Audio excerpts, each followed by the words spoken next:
Assalamualaikum warahmatullahi wabarakatuh. Yang terhormat Ibu Urip Tisngati MPD, selaku pengapu mata kuliah manajemen kelas dan teman-teman yang berbahagia. Perkenalkan, saya Afifah Intan Marta Dinitasari, NIM 2186206003, akan mempresentasikan hasil artikel ilmiah saya yang berjudul Faktor-faktor penyebab dan upaya penanganan guru dalam mengatasi perilaku bullying di MI Gupi 3 Sudimoro. Selanjutnya adalah pendahuluan. Peradaban dunia dalam perkembangan teknologi, khususnya dunia pendidikan, membawa dampak dari berbagai aspek. Salah satunya adalah aspek perilaku siswa. Penyimpangan perilaku merupakan salah satu aspek dampak kemajuan zaman. Perilaku yang menyita perhatian di dunia pendidikan adalah bullying di sekolah. Budaya bullying sering ditemui di sekolah dengan pelaku seseorang atau sekelompok orang yang kuasa, tidak bertanggung jawab, dan sering diulang dengan merasa senang saat melakukan tindakannya. Bullying adalah kasus masalah berbahaya dan mengganggu dunia pendidikan pada tingkat usia di seluruh dunia dan memerlukan perhatian khusus dari pendidik dan orang tua. Korban bullying biasanya terjadi pada anak yang memiliki kekurangan dari anggota badan yang dijadikan bahan ejekan atau hinaan oleh para pembencinya, dan korban tidak mampu membela atau mempertahankan dirinya karena lemah fisik dan mental. Korban bullying sering disebut dengan victim.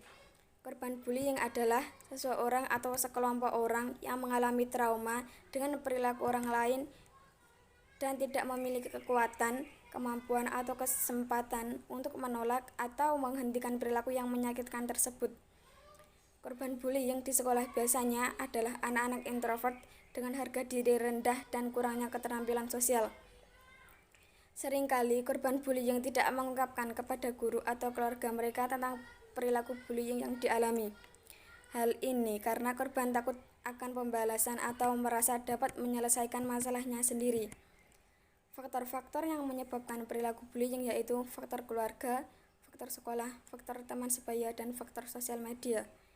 Kehadiran sosial media dalam kehidupan manusia memberikan dampak positif yang dapat membantu dalam menerima informasi dari seluruh dunia.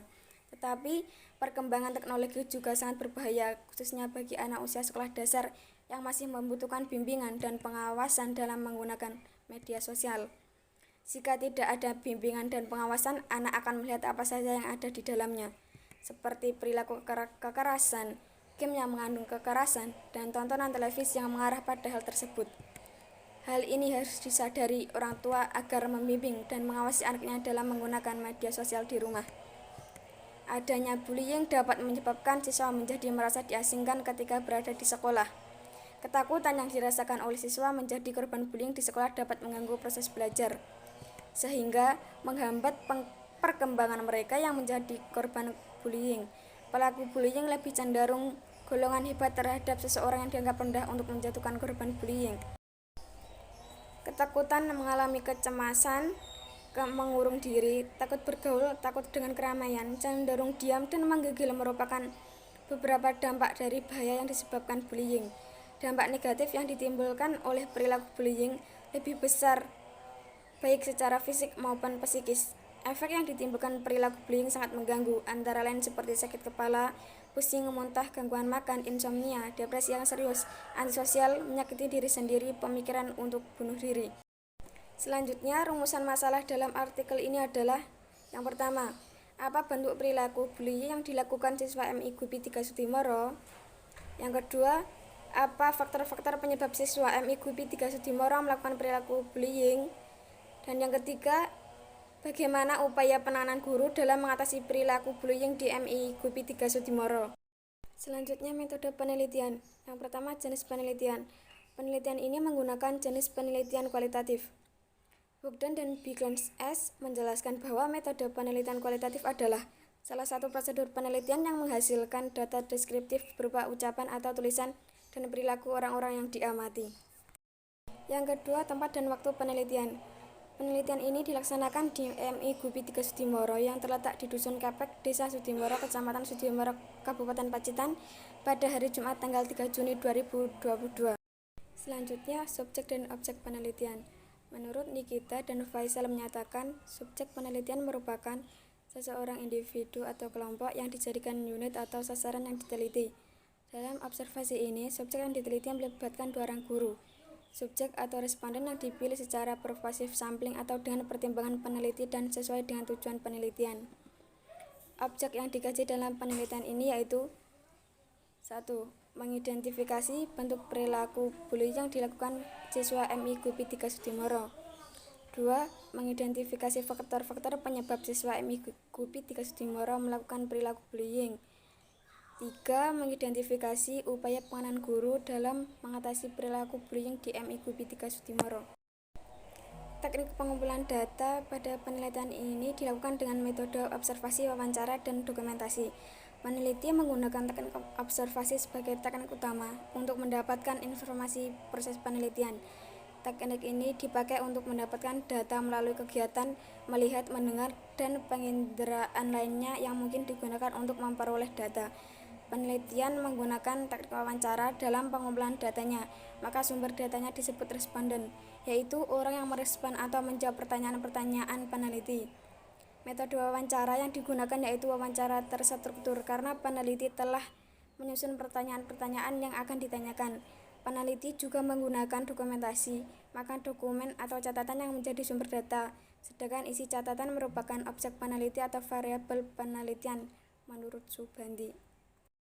Analisa data. Analisis data dalam penelitian ini menggunakan penelitian kualitatif, yang merupakan proses pelacakan serta pengaturan secara sistematis catatan lapangan yang telah diperoleh dari wawancara, observasi, serta bahan lain agar peneliti dapat melaporkan hasil penelitian.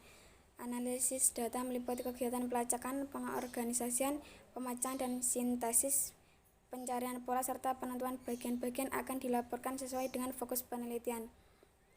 Analisis data dilakukan secara berkelanjutan terus-menerus dengan berulang-ulang. Alur kegiatan dalam analisis data kualitatif yaitu yang pertama, reduksi data, yang kedua, penyajian data, dan yang ketiga, penarikan kesimpulan. Selanjutnya, hasil dan pembahasan. Yang pertama, pengertian perilaku bullying. Perilaku adalah aktivitas seorang individu bermula dari sebuah stimulus atau rangsangan yang bersentuhan dengan diri individu tersebut dan bukannya timbul tanpa sebab. Perilaku manusia adalah refleksi seperti pengetahuan, persepsi, minat, keinginan, dan sikap.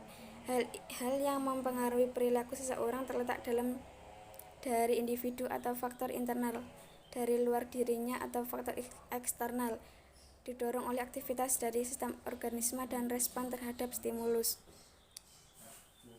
Wawan dan Dewi berpendapat bahwa perilaku adalah respon individu terhadap suatu stimulus atau suatu tindakan yang dapat diamati serta mempunyai frekuensi spesifik, durasi, dan tujuan baik disadari maupun tidak. Menurut Kesuma, bullying merupakan suatu perilaku agresif yang bersifat negatif pada seseorang atau sekelompok orang yang dilakukan secara berulang-ulang dengan sengaja untuk menyakiti orang lain, baik secara fisik maupun mental karena adanya penyalahgunaan ketidakseimbangan kekuatan. Penyalahgunaan kekuatan atau kekuasaan dilakukan pihak yang kuat tidak hanya secara fisik saja, tetapi juga secara mental. Yang kedua, jenis-jenis perilaku bullying. Bullying juga terjadi dalam beberapa bentuk tindakan. Menurut Barbara Coloroso 2006, bullying dibagi menjadi 4 jenis. Yang pertama, bullying fisik. Bullying fisik merupakan bentuk perilaku bullying yang dapat dilihat secara kasat mata karena terjadi kontak langsung antara pelaku bullying dengan korbannya. Jenis bullying ini yang paling terlihat dan dapat diidentifikasi di antara bentuk-bentuk penindasan lainnya. Jenis bullying fisik antara lain yaitu meliputi menggigit, menarik rambut, memukul, menendang, mengunci, memelintir, mencekik, menyikut, meninju, menjepit, mengancam, mendorong, menyakiti, dan mencakar dan meludahi. Yang kedua, bullying verbal. Bullying verbal merupakan bentuk perilaku bullying yang dapat ditangkap melalui pendengaran. Jenis bullying ini yang paling umum digunakan oleh anak perempuan dan laki-laki. Kekerasan verbal mudah dilakukan dan dapat dibisikkan di depan orang dewasa dan teman sebaya tanpa ketahuan. Bentuk bullying verbal antara lain menjuluki, dan meneriaki, memaki, menghina, memperlakukan di depan umum, menuduh, menyoraki, menebar gosip, memanggil nama orang tua, dan memfitnah. Yang ketiga, bullying secara relasional atau bullying mental psikologis. Bullying mental atau psikologis merupakan bentuk perilaku bullying yang paling berbahaya dibanding dengan bentuk bullying lainnya karena kadang diabaikan oleh beberapa orang. Bullying ini dilakukan dengan pemutusan hubungan sosial dengan tujuan melemahkan harga diri korban secara sistematis melalui pengabaian, pengejilan, atau penghindaran. Bullying dalam bentuk ini paling sulit dideteksi dari luar. Bentuk bullying mental atau psikologis yaitu dengan memandang sinis, memandang penuh ancaman, mendiamkan, mengucilkan, memelototi, dan mencibir. Dan yang keempat yaitu cyberbullying. Cyberbullying merupakan tindakan yang menggunakan teknologi informasi dan komunikasi untuk mendukung perilaku bermusuhan secara disengaja dan atau berulang oleh seseorang individu atau kelompok yang dimaksudkan untuk menyakiti atau merugikan orang lain. Cyberbullying dapat diposting tanpa nama atau tidak dikenal dan didistribusikan secara cepat ke layak yang sangat luas. Terkadang sangatlah sulit dan tidak mungkin untuk menelusuri sumbernya. Termasuk juga terkadang sulit menghapus gambar dan pesan yang mengandung unsur cyberbullying. Sarana yang digunakan pelaku cyberbullying pun berkembang searah dengan perkembangan teknologi digital, baik melalui email, instant messaging, sosial media, social networking, online gaming, chat room, website, internet communities, maupun melalui pesan digital lainnya, termasuk atas gambar dan pesan yang langsung masuk ke telepon seluler. Yang ketiga, faktor penyebab terjadinya bullying. Menurut Adesto 2009 dalam uji Janti 2011 dan Kolila 2012, faktor-faktor penyebab terjadinya bullying antara lain. Yang pertama, faktor keluarga. Pelaku bullying seringkali berasal dari keluarga yang bermasalah. Orang tua yang sering menghukum anak-anaknya secara berlebihan atau situasi keluarga yang penuh dengan stres, agresi, dan permusuhan. Anak-anak akan mempelajari perilaku bullying ketika mengamati konflik-konflik yang terjadi pada orang tua mereka, dan mereka menirunya terhadap teman-temannya. Jika tidak ada konsekuensi yang tegas dari lingkungan, maka anak akan belajar bahwa orang yang berkuasa diizinkan untuk berperilaku agresif, dan perilaku agresif itu dapat meningkatkan status dan kekuatan seseorang. Dari sini anak mengembangkan perilaku bullying. Yang kedua, faktor sekolah. Sekolah adalah media tempat berlangsungnya kegiatan dan proses pendidikan. Sekolah menyelenggarakan kegiatan pendidikan, pembelajaran, dan pelatihan. Sekolah adalah lembaga pendidikan formal yang secara sistematis menyelenggarakan program pengajaran, pembelajaran, dan pelatihan untuk membantu siswa mengembangkan potensi moral, spiritual, intelektual, emosional, dan sosialnya. Sekolah yang rawan bullying adalah sekolah yang minim pengawasan guru, terutama bagi siswa yang tinggal di kelas di belakang atau jauh dari pengawasan guru. Anak-anak menghabiskan banyak waktu di sekolah sehingga perilaku bullying dapat disebabkan oleh kondisi sekolah. Yang ketiga, faktor teman sebaya. Pengaruh teman sebaya merupakan pengaruh yang cukup dominan terhadap tindakan bullying karena anak-anak akan menghabiskan waktu dengan teman sebayanya. Mereka akan banyak menghabiskan waktu di sekolah. Maka dari itu, pengaruh teman sebaya bisa membuat anak melakukan tindakan bullying. Yang keempat, faktor media sosial. Jika kita melihat dari layar kaca, program-program edukasi sekarang ini tontonan yang kurang mendidik, malah dijadikan tontonan dengan adegan-adegan kekerasan dalam sebuah sinetron-sinetron. Itu tayangan yang tidak terlalu mendidik, merupakan tontonan yang sangat tidak mendidik tapi malah ditiru oleh anak-anak. Banyak sekali aksi bullying yang ditonjolkan dalam sebuah adegan tersebut, baik itu secara verbal maupun fisik. Mulai dari hal yang paling sederhana seperti menghasut seseorang, memboikot, mengancam, hingga tindakan kekerasan seperti memukul, menyambar, menampar, memukul berkelahi, dan lain-lain. Dalam hal ini, anak-anak paling mudah dipengaruhi oleh adegan-adegan yang mereka lihat di televisi dan bahkan dengan mempraktekannya. Ini termasuk dalam bentuk penyalahgunaan media sosial di kalangan anak-anak. Selanjutnya yang keempat, penanganan guru dalam mengatasi perilaku bullying. Upaya penanganan bullying yang dilakukan guru sangatlah penting untuk memutus tali bullying sejak usia sekolah dasar. Berikut merupakan upaya yang dilakukan guru dalam menangani kasus bullying. Yang pertama, memotivasi. Menurut Soemanto, secara umum mendefinisikan motivasi sebagai suatu perubahan tenaga yang ditandai oleh dorongan efektif dan reaksi-reaksi pencapaian tujuan. Menurut Hadari 2000, motivasi adalah suatu kondisi yang mendorong atau menjadi sebab seseorang melakukan suatu perbuatan atau kegiatan yang berlangsung secara sadar. Motivasi yang diberikan oleh guru berbentuk perhatian dan kasih sayang secara penuh. Guru meningkatkan kepercayaan diri dan tidak mudah putus asa peserta didik. Guru mengajarkan agar anak bersikap baik, bersikap kekeluargaan, tidak boleh sombong, tidak boleh mencela, peduli terhadap sesama, tidak membeda-bedakan teman, saling menghormati dan menghargai, serta guru memberikan contoh perilaku yang baik seperti senyuman, saling menyapa, dan berjabat tangan. Yang kedua, menasihati. Guru adalah seorang penasihat bagi peserta didik, bahkan bagi orang tua, meskipun mereka tidak memiliki latihan khusus sebagai penasihat. Padahal menjadi guru pada tingkat manapun menjadi penasihat dan menjadi orang kepercayaan. Peserta didik akan senantiasa berhadapan dengan kebutuhan untuk membuat keputusan dan dalam prosesnya akan lari kepada gurunya. Peserta didik akan menemukan sendiri dan secara mengherankan, bahkan mungkin menyalahkan apa yang ditemukannya, serta akan mengadu kepada guru sebagai orang kepercayaannya. Makin efektif guru menangani setiap permasalahan, makin banyak kemungkinan peserta didik berpaling kepadanya untuk mendapatkan nasihat dan kepercayaan diri.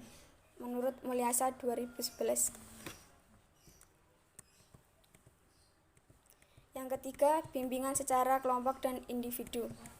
Upaya yang dilakukan guru untuk meningkatkan kepedulian peserta didik terhadap korban bullying adalah dengan memberikan bimbingan baik secara kelompok maupun individu. Menurut Tidiman, mendefinisikan bahwa bimbingan dapat membantu seseorang agar menjadi berguna, tidak sekedar mengikuti kegiatan yang berguna. Menurut Prayitno dan Erman Amti, bimbingan adalah proses pemberian bantuan yang dilakukan oleh orang yang ahli kepada seseorang atau beberapa orang individu, baik anak-anak, remaja maupun dewasa, agar orang yang dibimbing dapat mengembangkan kemampuan dirinya sendiri dan mandiri dengan memanfaatkan kekuatan individu dan sarana yang ada dan dapat dikembangkan berdasarkan norma-norma yang berlaku. Menurut Prayitno dan Erman. Yang keempat, melakukan tindakan pengawasan. Pada proses pengawasan, pembelajaran guru dan peserta didik harus mampu menjalin hubungan yang harmonis dan selaras sehingga tercipta lingkungan yang rukun dan memiliki rasa kepedulian yang tinggi. Upaya yang digunakan harus untuk meningkatkan kepedulian peserta didik terhadap korban bullying adalah dengan melakukan tindakan pengawasan. Menurut Simbolan 2004, pengawasan bertujuan agar hasil pelaksanaan pekerjaan diperoleh secara berdaya guna, efisien dan berhasil guna efektif sesuai dengan rencana yang telah ditentukan sebelumnya. Yang kelima, memberi peringatan dan hukuman atau punishment. Menurut Suwarno 1985, punishment atau hukuman adalah memberikan atau mengadakan nestapa atau penderitaan dengan sengaja kepada anak yang menjadi asuhan kita dengan maksud supaya penderitaan itu betul-betul dirasakannya untuk menuju ke arah perbaikan.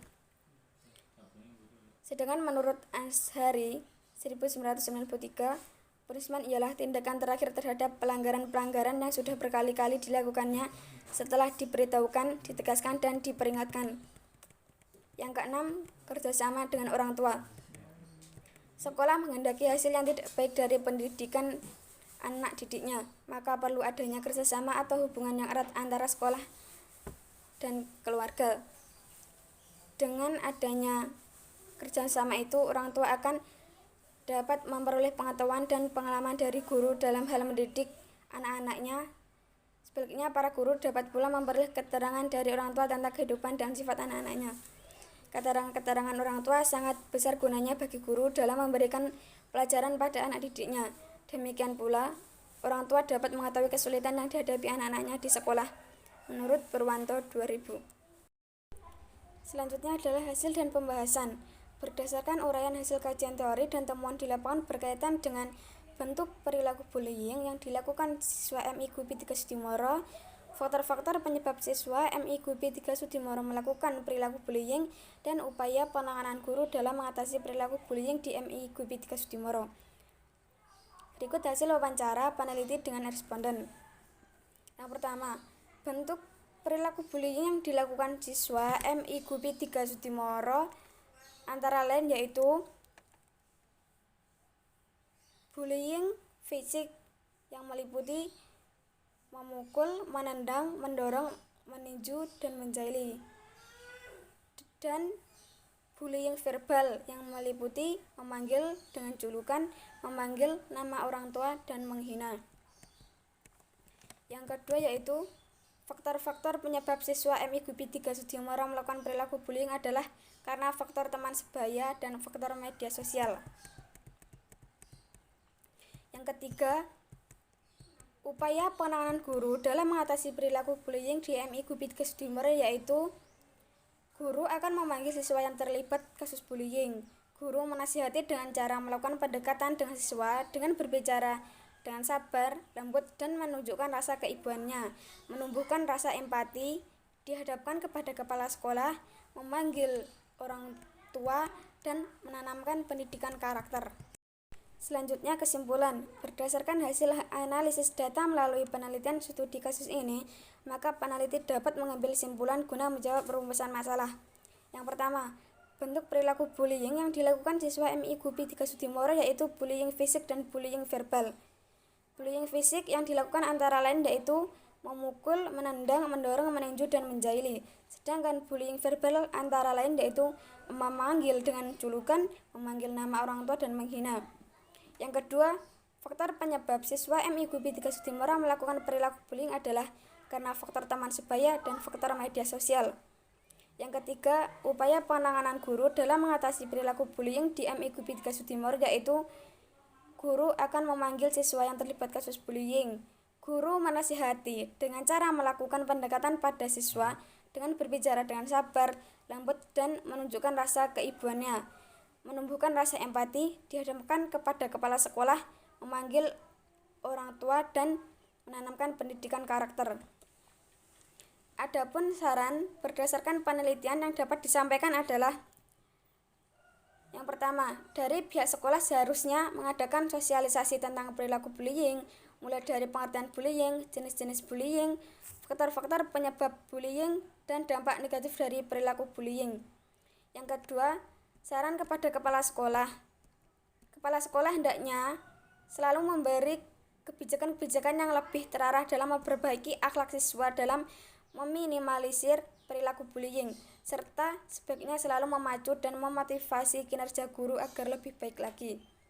Yang ketiga, kepada guru hendaknya menjadi model dan acuan dalam meningkatkan peran dalam melaksanakan strategi untuk mengatasi perilaku bullying, serta meningkatkan pengawasan terhadap siswa dan kerjasama dengan orang tua siswa untuk melakukan kontrol terhadap siswanya.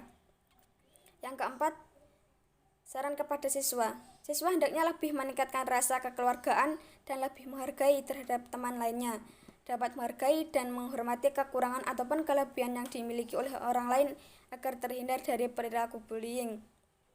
Yang kelima, kepada orang tua. Disarankan untuk bekerjasama dengan pihak sekolah dalam mendidik anaknya untuk menghasilkan pendidikan yang lebih baik dan bermutu. Demikian hasil presentasi artikel ilmiah yang dapat saya sampaikan. Kurang lebihnya saya mohon maaf yang setulus-tulusnya. Wassalamualaikum warahmatullahi wabarakatuh.